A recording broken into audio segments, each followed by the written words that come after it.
عليكم المتتبعين ديالي، كي دايرين؟ لاباس عليكم؟ كلشي مزيان؟ صحيحتكم؟ نتمنى يا ربي تكونوا على خير وبخير بصحه جيده. مرحبا بكم عندي في الدار ومرحبا بكم في القناه.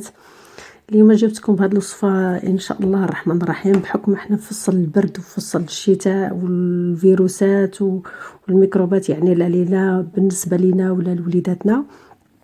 ثقوا بيا، هذه الوصفه سي جد رائعه وخير كما كنقولوا، حسن من داك الدويات ملي كنمرضوا لا حنا ولا وليداتنا كنبقاو نجريو بالسيرويات. وهذه افضل ما يكون.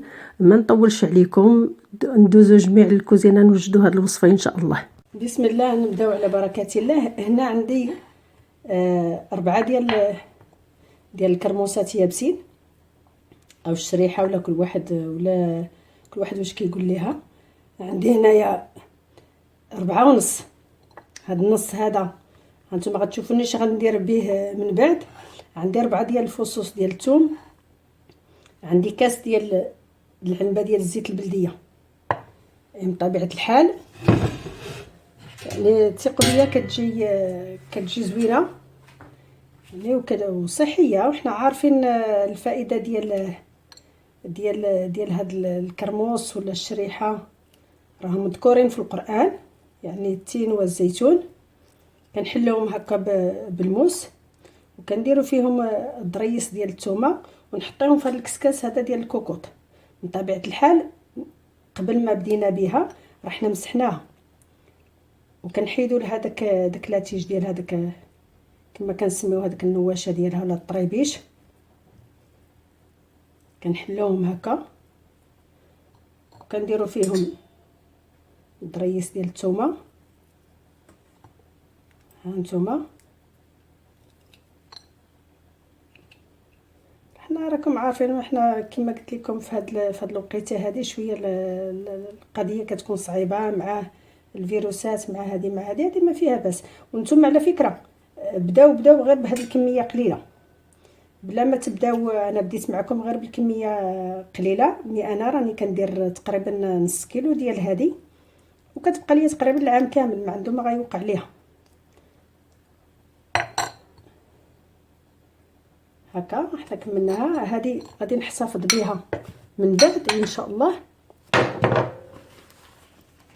ها نتوما غادي نديرها هنا في الكوكوط بعد ما درت فيها شويه ديال الماء، غير واحد الكاس كبير، كندير فيها هاد الكسيكيس ديالها هكا،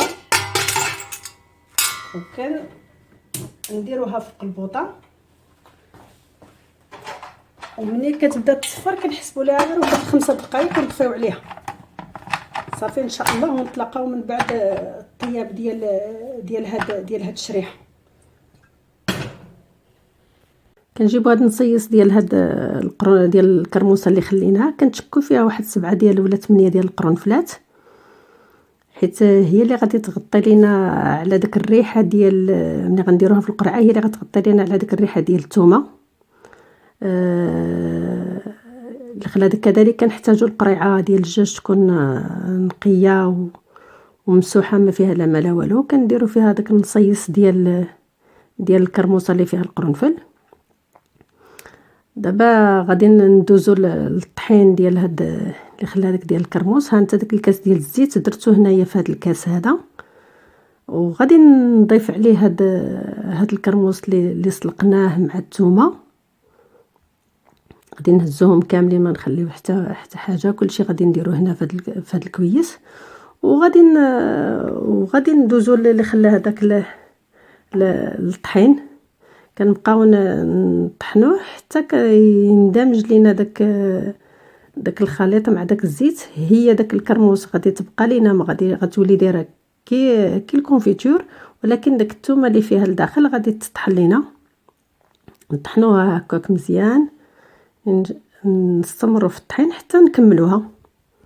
بعد الزويته ديالنا حنا درناها هنا المتتبعين في هذه القريعه بحال هكا على هذا الشكل هذا، كتجي نديروها غير في شي بلايصه هكاك، بلا ما نديروها لا في الثلاجه لا والو، نديروها غير في شي بلايصه في البلاكار عندنا في الكوزينه. واللي خلى داك من العشيه قبل ما نعسو حنا الناس الكبار نستعملوا هاد المعلقه هذه كبيره، ناكلوها ولا نشربوها قبل ما نعسو. والصباح عاوتاني كذلك، ولكن الصباح قبل الفطور.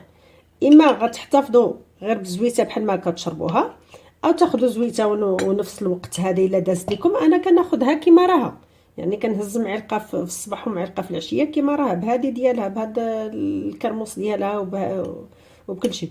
وانتم الا ما يعني الا دقتوها وما ما دازش لكم، غتحتفظوا بداك لاباط ديال داك الكرموس، وديروها كطاختين يعني فوق الخبيز ديالكم باش كتفطروا في الصباح. علاش لا؟ يعني بلا ما نرميوها. والوليدات الصغار ابتداء يعني من 3 سنين، معلقه صغيره هكا، هذه حتى هي كنعطيوها لهم مع مره واحده في الصباح كذلك قبل الفطور. هذا هو السيرو ديالي. ما كنشريش ليهم انا السيرو لا ليا ولا ليهم بصفه نهائيا الا شدتهم السعله، حيت صافي انا داك السيرو راه كما قلت لكم بنتي انا الصغيره تبارك الله صلى على النبي راه عندها 13 عام، ربيتها غير بهذا الشيء ولا بالزويته ديال الزيت البلديه والثومه، تنديرها لهم في قريعه. دابا باقي لحد الان ملي كيشوفوا راسهم شدتهم شويه ديال السعله ولا هذا كيقول لك ماما واش موجداش لينا الزيت والثومه. انا كنفضل هذا على داك السيرو. واش غادي نقول لكم وانتم قولوا لي شنو ظهر لكم في هذا الفيديو. الى عجبكم الفيديو ما تنساوناش من لي لايك وبارطاجيو لي فيديو مع الاصدقاء والحباب ديالكم، واللي ما مشاركش في القناه يشارك فيها مرحبا به باش يولي يوصلوا الجديد.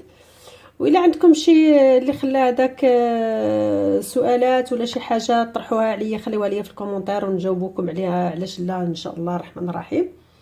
وانا كنقول لكم غادي نخليكم في هاد الساعه، ونتلاقاو ان شاء الله في شي فيديو جديد وفي شي حاجه جديده ان شاء الله الرحمن الرحيم.